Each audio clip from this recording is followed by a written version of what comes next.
Miss হবে না আপনার পছন্দের টিভি শো। দেখুন জি5 অ্যাপে একদম ফ্রি। কেন তনুশ্রীদের রিপোর্ট লুকোনো হচ্ছে? আজকেই হবে রহস্য উদ্ঘাটন।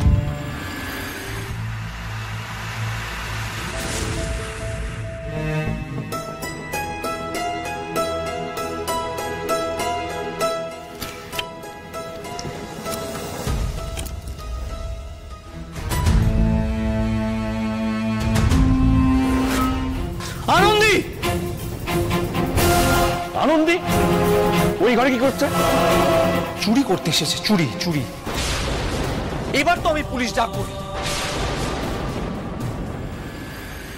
আদি, তুই এখনো চুপ করে দাঁড়িয়ে থাকবি? আনন্দী আমার ঘরে চুরি করতে এসেছিল। বাবা কি বলছিস বলতো? আনন্দী তোর ঘরে কেন চুরি করবে? সকালবেলা দাদা আমি আপনার কাছ থেকে তনুশ্রীদের রিপোর্টগুলো চেয়েছিলাম, আপনি সেটা দিলেন না কেন? তাই জন্য তুমি আমার ঘরে চুরি করতে আসবে? আরে চুরির সাথে কে আছে সেটা দেখ। তোর বউ তো নিজেই দরজাটা খুলে দিয়েছিল, তাই আনন্দে ঢুকতে পেরেছে। এবার সুমনের একটা ব্যবস্থা করতেই হবে। ও বড্ড বেশি বাড়াবাড়ি করছে। আরে এক সেকেন্ড, আরে কি হয়েছে আমাকে আগে বুঝতে তো দে। এই তুই তো আর কোনো কথাই বলিস না, প্লিজ তুই থেমে যা। তোর লাই পেয়ে পেয়ে আজকে ওর এই অবস্থা হয়েছে। অসাধারণ। হ্যাঁ, এই বাড়িতে যদি কেউ মেয়েদেরকে মানুষ বলে মনে করে সে আপনাদের চোখে ভিলেন হয়ে যায়। কোন যুগে বাস করছেন বলুন তো আপনারা? আনন্দী, আপনি এই সব কিছুর আগে আমাকে বলুন তো, আপনি এই ঘরে কেন এলেন? মানে এটা কেন করলেন আপনি? এইভাবে না আমাকে চোখ পাকিয়ে জিজ্ঞেস করবেন না যে আমি কেন করলাম, কিসের জন্য করলাম। আমাকে প্রশ্ন না করে আপনি ওনাদেরকে জিজ্ঞেস করুন না যে এই কাজটা করতে আমি কেন বাধ্য হলাম। কি এমন আছে তনুশ্রীদের রিপোর্টে যে দিনের পর দিন সেটাকে আলমারির মধ্যে তালা চাবি দিয়ে বন্ধ করে লুকিয়ে রাখতে হবে? এটাকে কি চুরি করা বলে না? আনন্দী, তুমি আমাদেরকে চোর বললে? কম বলেছি দাদা।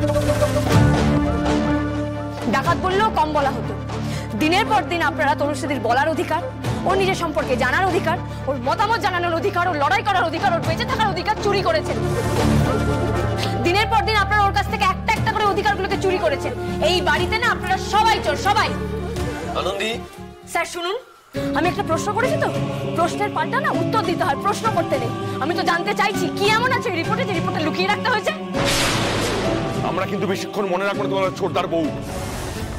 শুনুন, সেই ভদ্রতাটা না আমি আপনাদের কাছ থেকে এক্সপেক্টও করি না।